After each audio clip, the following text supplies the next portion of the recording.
Welcome to Your Body Never Lies. Thank you. My name is Brian Snyder. I am the founder of Your Body Never Lies and the Your Body Never Lies College. The foundation of the college is a workshop called the Your Body Never Lies Playshop, which is also here on YouTube. You can do it for free here. And if you've got questions, come here Saturday mornings and ask them, and I'd love to help you through it. This is a free service. There's no donation requested.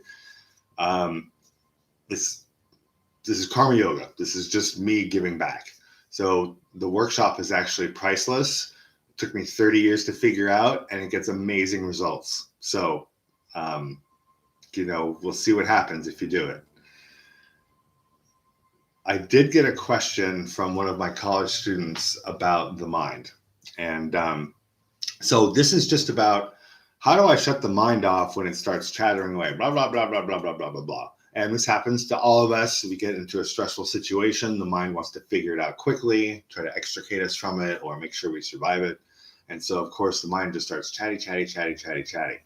It's not always appropriate, though. And actually, if you understand the math of consciousness and attention, it's actually a huge distraction from solving our problems. So the answer to what do you do when your mind is overworking is you feel your body. And the way you do that is, well, you can't just tell yourself, oh, it's time to feel my body. That doesn't work. Like, that's just a thought. And feeling does not involve any thoughts at all. Feeling is just sensation. So what you do is pinch yourself. Just pinch yourself really quickly. And when you feel that pinch, your mind will shut down. You don't have to hurt yourself. You don't have to bleed. You don't have to bruise yourself. You need to have a body sensation. So that can be pinching. It can be biting your cheek or biting your tongue a little bit. Wherever you're sensitive on your body, right above the waist for me. And if you do this, and you don't have to do it 1,000 times, it's kind of fun though. Like when you realize that the mind shuts off when you're feeling your body, it's kind of fun to just get yourself to feel your body because the mind shuts off. If you haven't had an experience of silence between your ears, this is how you find it. Just pinch, and it's not a hard pinch, but just anything to feel your body will shut your mind off. Now, it doesn't last long when you start, but doing this actually trains your body how to shift your attention from your mind to your sensations. And so what happens is you're going to end up feeling what it feels like to switch your attention from inside your head to your body or your personal space or the world around you. That transition has a particular feel to it. And I don't know if it feels the same to you and me, or like it doesn't matter, but it does feel a particular way to you. And whether that's the same as it feels for me doesn't matter. All you have to do is pinch yourself and notice that your mind shut off. And then when you notice, if you catch yourself thinking about it, then pinch yourself again. And what's going to happen is that you're going to realize, that you are not your thoughts. So it'll help you sort of maybe step back a little bit and observe. And the other thing it'll do is it will teach you how to switch back and forth. Because the mind is not always wrong. It's not always a terrible place to be. It's actually a very useful tool. It just gets overused and overabused when we get under stress. So I hope that answers that question. And the YBNL College is at the YBNLCollege.com. And B, I checked my email. I didn't get a message from you. That's the person who's on chat right now. So send the form. And if you didn't, I was going to send you the link for the college this morning. If you're a college student already, you can call in on the YBNL hotline. Love to answer your questions. And of course, we have chats during the week at the college. But here on Saturday, this is the free service for anyone who is doing the Playshop online. I am being asked, how did I figure out the breathing pattern? Well, a couple things happened. I spent years living at a rebirthing center, and I did. Oh, good. I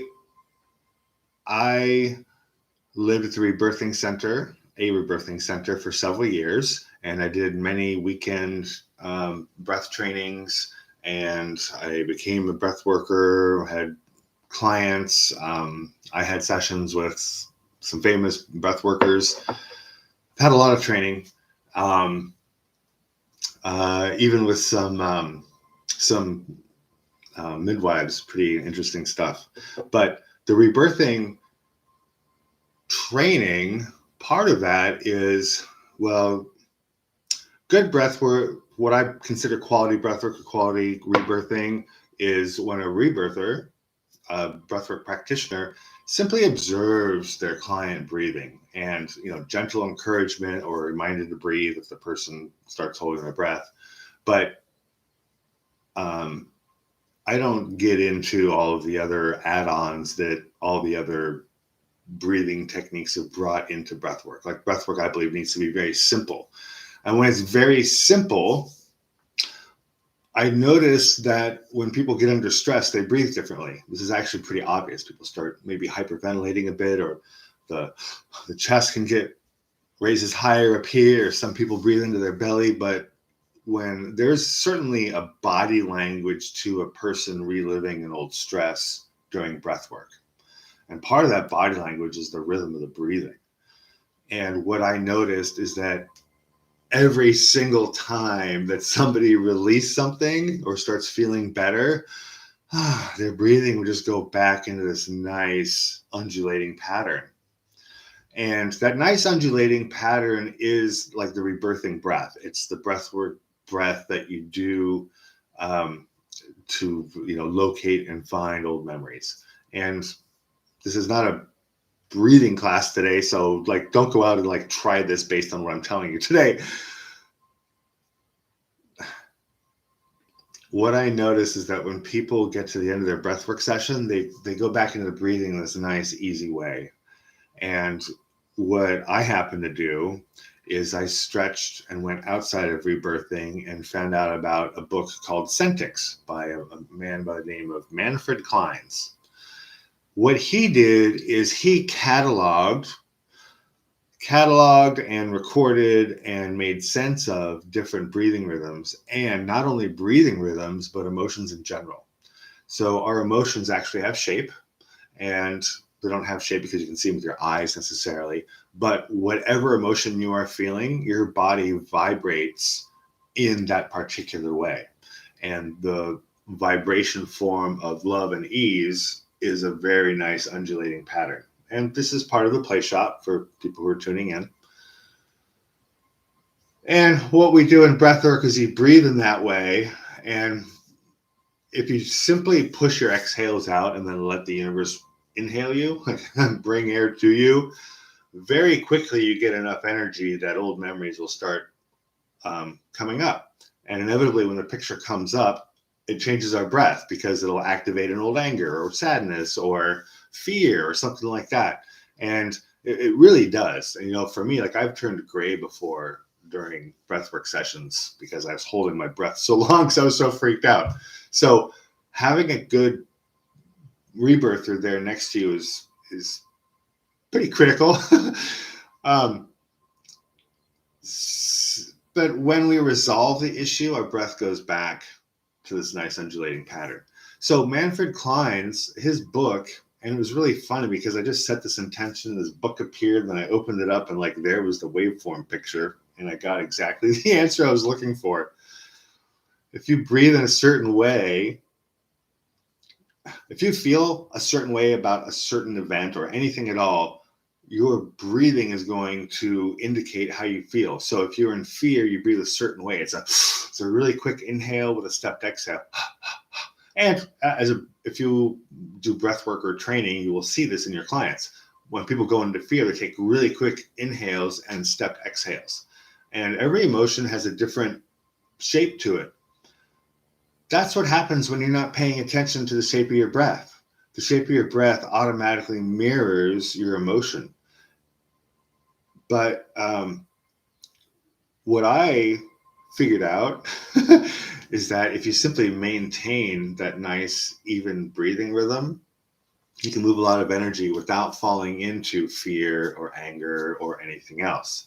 So the breathing pattern comes from Manfred Klein's and the study called Sentics. And he's got a whole breathing or healing thing going on with that I don't know anything about. Like, I literally only got from him was the wave shape patterns. These patterns happen in our breath. He actually found them by hooking, I believe, sensors to fingers, and our fingers vibrate in the same shape as our breath, like inhale this way and exhale that way. And if you're in fear, quick and then stepped. And your fingers do this on a very micro scale that you can't actually see with your eyes. But our entire body vibrates in the emotion we are feeling. If your attention is on what you are feeling, then your breath in the background essentially perpetuates it. If you instead take your attention and put it on your breath and sort of take your attention off of what you're feeling, and then take control of your breath and breathe in the pattern of love and ease, what happens is that it resets your entire body and you go back into love and ease. Not only that, but you can, in many circumstances, have the healing and have the realization that you would have had you just had your attention on the emotion. The difference in this method of healing that I'm describing right now is that in one, you focus on the shape of your breath, and in the other, you end up looking at the pictures and the memories and the other sensations in your body as they come up and leave. So I firmly believe that if we focus on the rhythm of the breath and keep it going, that we can move a lot more energy than if we get stuck in thinking about whatever that energy is that's actually moving. So to answer your question, how did I figure out the breathing pattern? Well, one, I read that book Sentics and had an aha moment. And then I observed that in my clients and in my own body and realized that it was true. So this is essentially me bringing Sentics into Rebirthing. And yeah, I mean, that's where it comes from. And I didn't actually figure it out. I got clued into it, and then through observation, I just gained certainty and realized how powerful awareness of rhythms really is. Because the fact is, if you're feeling love and you start breathing like with quick inhales and stepped exhales, pretty soon you'll start feeling fear, and you'll find something to be afraid of, and it's going to feel just as real as if something to be afraid of had just showed up in your environment. This isn't a hack. It's not cheating, healing. It's just a new way of moving energy. And it's about that rhythm. So the rhythm's actually pretty critical. And thanks for the question. I should have included where I figured that out in that Playshop video. I don't remember which video that is. That might be number 9 out of what is now 36 videos. Good. I'm glad that answered your question. And cool. What else are we going to talk about today? I still have some time. I will say that I am planning on reshooting all of the Playshop videos and perhaps making a condensed version. That's going to happen at the college only. I will leave the older version of the Playshop up here at YouTube, and it's available here at the channel. You just go to the playlist called the YBNL Playshop and start it, and then come back here Saturday mornings and ask your questions. The reason I call my work Your Body Never Lies is that the work is really all about our internal body language, which actually translates into external body language. And whatever we are thinking or feeling inside shows up on our body on the outside. And although you can hack it a little bit, you can sort of, fake your body language if you're good at lying. But the fact that you have to fake it, proves that there is a direct correlation between the external and internal body language that we have. Body language that I teach is not like what you're going to learn if you start watching videos from like FBI teaches body language or whatever.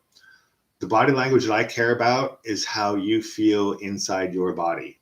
And this is also how I do my private trainings, or what some people call healings. When I read body language, I am not looking necessarily consciously at a person's body, but rather I'm just tuning into that person, noticing them, and then feeling my own body. And that's really the key to body language, is learning how to trust your own internal body language. Because if you tune into somebody and you feel happy when you do, it's because they are happy. That is literally your body not lying. That is, your body never lies. When you tune into somebody and you feel a shift in how you feel in your body, it's because that person is impacting you. And this is the beginning of intuition training. So in the play shop, what we do is we unravel why that particular aspect of body language has been ignored or swept under the rug or culturally masked or whatever. And what we do is we learn to experience the world by feeling that, by feeling our internal body language and how our body responds to the world around us, rather than constantly thinking about what we see and trying to figure out how to better interact with the world. Because those thoughts, yeah, they're crazy, but all that spinning, it's really just a distraction from what's actually going on in the world. And here's the math. If you're thinking about the world, then your attention is right here, and that's what you are seeing. You aren't seeing the world. If you're feeling the world, however, then your attention is out here. And believe me, the information is a lot more real and accurate, and it does help us make far better choices in life, I believe. My life has expanded and grown exponentially. I'm a much happier person than I used to be. I mean, it's not even in the same league. It's not even comparable. And it's all from doing, following along the information that's in the play shop. So if you follow along those videos and you're going to think they're too simple, maybe you might think like this can't possibly work. But when you get done and then maybe you watch the videos again, you're going to realize how much you've actually shifted, because the videos will sound different to you the second time you watch them. Anyway, that's the confirmation that you can get on your own if you don't come to the college. If you just watch the videos a second or third time and listen and do the exercises a second or third time, you will notice that you've shifted and grown. Like, it'd be impossible not to. If you'd like to expand further than that, or get through it faster, or get your specific personal questions answered, you can come to the college and you can get private tutoring with me, or you can join our Zoom calls and meet other students who probably have the same questions as you do. The reward is a quiet mind at will, so we can just decide to go into silence and focus on your artwork or whatever and not have your wheels spinning. That's one reward. Another reward is being here now, being present and noticing what's actually happening in the environment around you. But more than that, it's about noticing when you fall out of the present moment and learning how to bring yourself back to the present moment. Because falling out of the present moment is basically never appropriate. I mean, if you're interacting with somebody, you definitely will always do better being present with them and interacting with them in an appropriate way. I mean, there's just no circumstance where that's not true. And well, there's some other benefits as well. When you think, what else? Well, intuition opens up, because when you're not distracted by the things that bother you about your history, then suddenly you've got more attention for not only right here, right now, but it's a lot easier to love yourself and to love the people around you, because maybe they're not reminding you of old pain. So anyway, life gets a lot of fun. It is, well, we're going on about 20 minutes right now, so I think that's probably good for today. I don't see another question coming up. If you do have another question about the play shop, you can chat it in, and I'm happy to stay a little longer. Otherwise, I've got a big weekend, and I've got a lot to do. The college is moving right along. I've got some videos to make, and I'll let you know that right now the first and second semester are complete. First semester is 100% complete. Second semester, 95%. I am working on an elective to throw in there, but it's just an elective. It's not really required to advance. Third semester, the text is 90% complete, and I just need to make the videos for that. Third semester is way fun. It's where you learn how to gain silent control of your environment, people around you, yourself, whatever. And it's a level of control that you don't get to exercise all the time because you would actually annoy the people around you.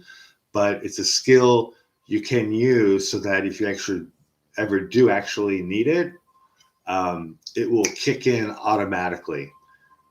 And that's really the joy about the Your Body Never Lies work, is that this isn't like going to a regular school where you learn something and then when you need to use what you learned, you've got to remember back what you learned about and like, how do I do it? What we do at the YBNL College is I show you how to teach your body these things. So you actually end up teaching yourself. You're teaching your ego or your subconscious directly. So life shifts. When you need those skills, they just show up. You don't have to think about them. And there's plenty of examples of this, but my intuition, I'm not tuned into my intuition all the time trying to figure out what's going to happen. Like, the world gets really boring when you know what's going to happen all the time. But it's always on. I can't shut it off. If I am in danger, it kicks in and warns me. So if I'm on the freeway and someone's driving like an idiot, I switch lanes, I know to switch lanes. I get the feeling in my body to switch lanes before I consciously see what the danger is. This is true of walking down the street or driving a car or anything else. It's a little alert lab, spider sense, if you're into Spider-Man comics or whatever.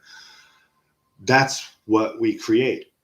Now, you can also have conscious access to your intuition if you absolutely need something or need to be somewhere or do something or need to have someone call you or whatever. You can still access intuition and do amazing things, but that's not the purpose of the college. The purpose of the college is to give us these skills so that we have real access to them when they actually matter. And anyway, that's that. If I can answer questions about that, I thought talking about that for a second might elicit more questions. But let's see. Hotline phone. If you're a college student, you can call in on the hotline. And no, I'm not going to give it out on video.